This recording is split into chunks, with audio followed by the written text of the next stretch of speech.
Gujarat Chief Minister Bhupendra Patel has launched the Sensex futures and opposition contracts of the India International Exchange at the GIFT City in Gandhinagar. Well, this marks a significant step towards boosting the financial and investment landscape in Gujarat. The move is aimed at enhancing India's position as a global financial hub and creating more opportunities in the capital markets. And during the launch, CM Patel addressed a large gathering, highlighting the importance of this development for Gujarat and the nation. He noted that this initiative will both attract investors, both domestic and international, and further establish GIFT City as a leading financial center. While the introduction of these Sensex contracts at the IFSC is also seen as an important milestone in India's growing influence in global financial markets, and it will also provide investors with access to derivatives trading onto the benchmark index Sensex, which is one of the key indicators of the Indian stock market. Well, this initiative is expected to pave the way for more international investments as GIFT City offers a conducive environment for global finance operations backed by favorable regulatory and tax frameworks. Well, the launch is part of Gujarat's vision to foster innovation and promotes its financial infrastructure globally. Let's give a huge round of applause.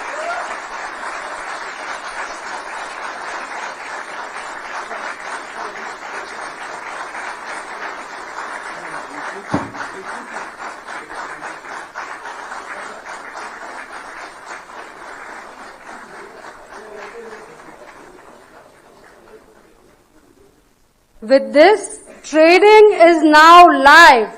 Let's bring up the live order book on the screen and witness the first trade. શુભેચ્છાઓ પાઠવું છું. Gift Nifty બાદ સેન્સેક્સના future option સંદર્ભની કામગીરી પણ હવે gift સિટીમાં શરૂ થઈ છે.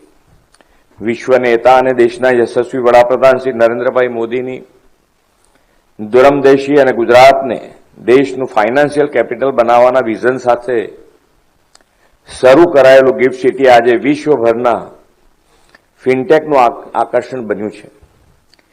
ઇન્ડિયા આઈએનએક્સના સતત નાણાકીય નવીનતાના ક્ષેત્રમાં આગેવાની લઈ રહ્યું છે અને વૈશ્વિક રોકાણકારોને ભારતીય બજારમાં સરળતાથી જોડાવાનું મજબૂત પ્લેટફોર્મ પ્રદાન કરી રહ્યું છે. ઇન્ડિયન આઈએનએક્સ પર યુએસએ ડોલર આધારિત સેન્સેક્સ ફ્યુચર એન્ડ ઓપ્શનનો પ્રારંભ એક મહત્વપૂર્ણ પગલું છે. આ સેન્ટરના કાર્યરત થવાથી વિદેશી રોકાણકારો નાણાં રૂપાંતરની જટિલ પ્રક્રિયા વિના સીધું જ ભારતીય બજારમાં રોકાણ કરી શકશે. તેના પરિણામે ભારતીય નાણાકીય બજારોને વૈશ્વિક રોકાણ વ્યવસ્થાની સાથે વધુ નજીકથી જોડાવાની તક મળવાની છે.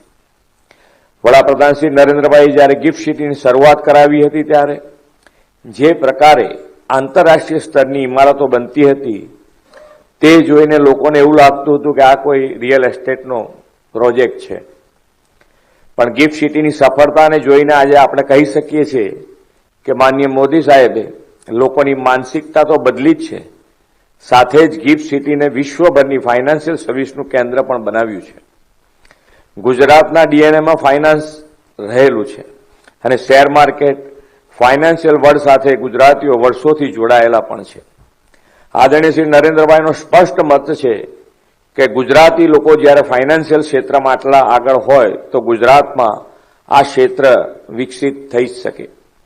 તેમના દૂરોગામી વિચારના પરિણામે આજે ગિફ્ટ સિટીના પ્રથમ ફાઇનાન્શિયલ ટેક્સ સિટી તરીકે ઉભરી આવ્યું છે.